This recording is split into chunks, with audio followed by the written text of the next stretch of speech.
श्री स्वामी समर्थ. श्री मल्हारी मार्तंड षडरात्री घटस्थापना. आपल्याला खंडोबाच्या टाकावरती घटस्थापना करायची आहे. आपण जसे देवीचे नवरात्र करतो तसे खंडोबाची आता नवरात्र आहे 2 ते 7 डिसेंबर 2024 पर्यंत.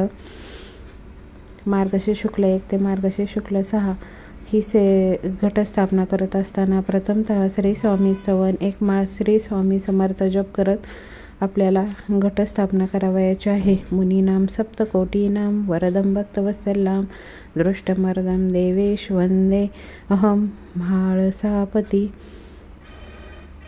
हा मंत्र म्हणत पुरुषांनी हळद व महिलांनी हळदी कुंकू स्वतःच्या कपाळी लावावे. खालील मंत्रांनी 4 वेळा तळहातावर पाणी घेऊन प्यावे. ओम ऐं आत्मतत्व शोधयामी नमः स्वाहा. ओम ह्रीं विद्या तत्वं शोधयामी नमः स्वाहा. ओम कीलं शिवतत्वं शोधयामी नमः स्वाहा. ओम ऐं ह्रीं क्लीं सर्वतत्व शोधयामी नमः स्वाहा. असे म्हणून खाली गायत्री मंत्र म्हणत प्राणायाम करावयाचा आहे. ओम तत्सवितुर्वरेण्यं भर्गो देवस्य धीमहि धियो यो नः प्रचोदयात्. आपल्याला कोणतीही सेवा करत असताना संकल्प खूप महत्त्वाचा आहे. त्यामुळे संकल्प करायचा आहे.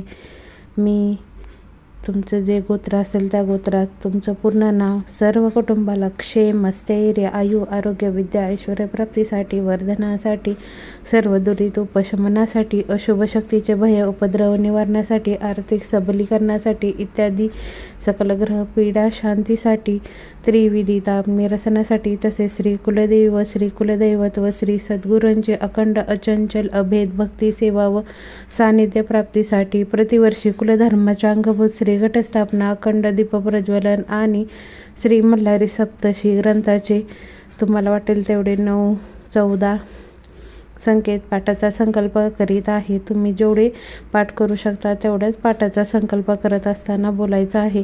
श्री गणपती अथर्व शीर्ष 1 वेळा पठण करावे. ओम श्री गंगा म्हाळसा सहित मनी मल्हारे नमः या मंत्राचा जप करी पुढील कृती करायची. घटस्थापनेच्या जागेवर रांगोळी म्हणजे स्वस्तिक काढून एक पाट किंवा चौरंग ठेवा. त्यावर पिवळे वस्त्र, खंडोबांना पिवळे वस्त्र आवडतं म्हणून पिवळे वस्त्र अंतरावे. चौरंगाच्या डाव्या बाजूला अखंड दीप प्रज्वलित करून त्यांची पूजा करावी. एक वेळूची टोपली त्या पाठा अथवा चौरंगावर ठेवून टोपलीत आपल्या शेतातील अथवा पवित्र जागेची माती गहू मिसळून भरावी.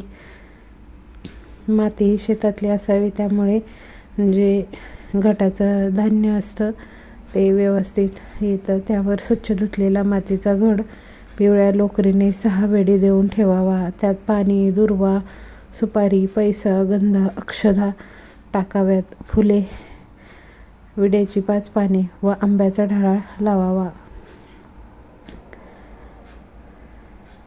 घटाच्या 4ही दिशेला पूर्वेकडून उतरते हळदीचे गंध लावावे. घटावर एका तांब्याच्या अथवा स्टीलच्या ताटलीत तांदूळ भरून त्यावर खंडोबाचा टाक हळदीचे अष्टदल काढून ठेवावे. खालीलप्रमाणे खंडोबांची पूजा करावी.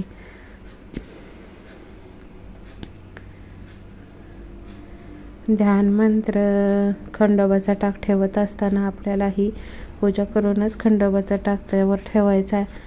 ध्यान मंत्र. ध्यायोनी मल्हार्ये देवं कनकगिरी निभं म्हाळसा भूषितांगं श्वेताश्वं गडहस्तं विबुधबुधगौनः सेवमानं कृतार्थं युक्ताग्रिं दैत्य मूर्धिनं डमरू विलासितं नैशचूर्णाभिरामं नित्यं भक्तेषु तुष्टं सर्वगणपरिवृत्तं नित्येमोकाररूपं. मंत्र म्हणा टाकास नमस्कार करावा. खंडोबाच्या टाकावर 1 वेळा श्रीसूक्त व 1 वेळा रुद्र अथवा शिवमहिम म्हणून अभिषेक करावा. खंडोबाचा टाक नसेल तर खंडोबाची मूर्ती घटावर आपण ठेवू शकतो. घटावर विड्याची 2 पाने पूर्वेकडे देठ करून ठेवावी.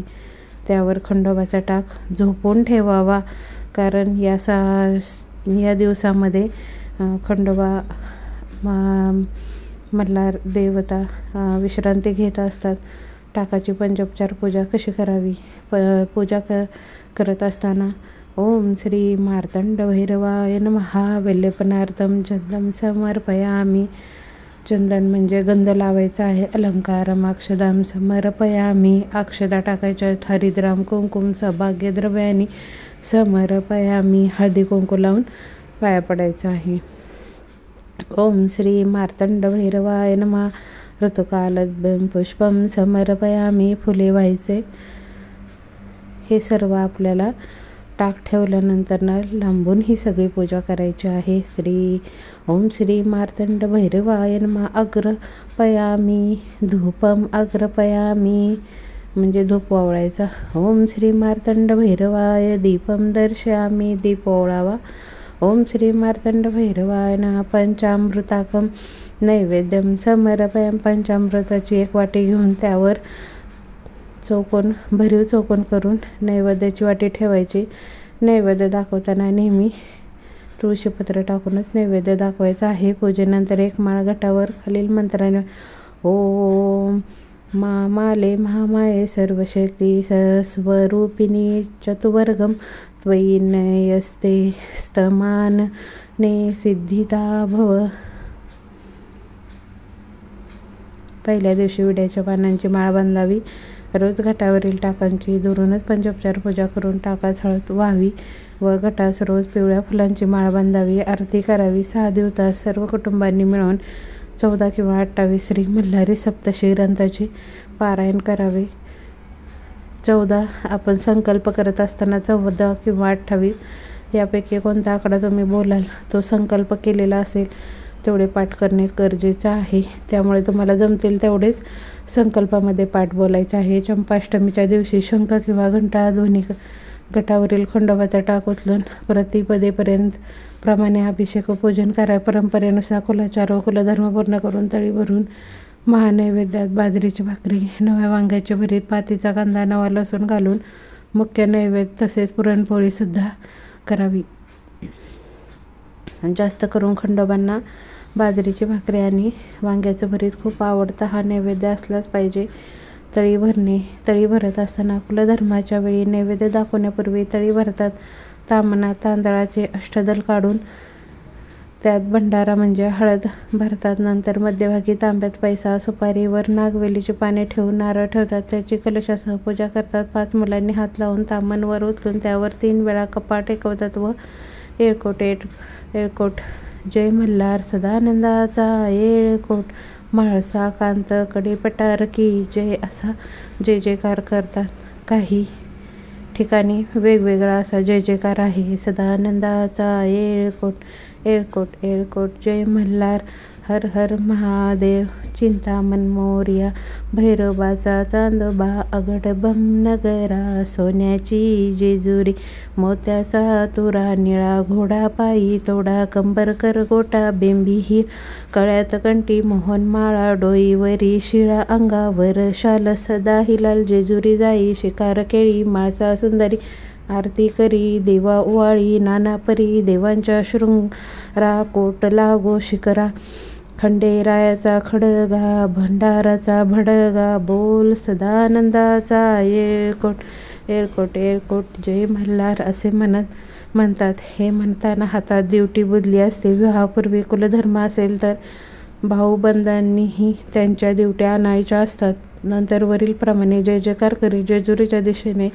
दिवट्या बुदल्या घेऊन थोडे जायचे असते. किमान 5 पावले तरी चालावे. त्या दिशेस खोबरे व भंडारा उधळून जय जयकार करून घरी यायचे आणि नंतर नैवेद्य व पुरणाच्या 14 दिव्यांनी आरती करावी. पुरणाच्या दिव्यांची 14 दिव्यांची आरती करत असताना ताम्हणात पुरण थापायचं आणि 14 होल करून त्यात तुपात भिजवलेल्या वाती ठेवून दिवे लावायचे आणि खाली ताट घेऊन ताटाला एक रुमाल जोडूनच आरती करायची, कारण ते ताट नंतर गरम होतं.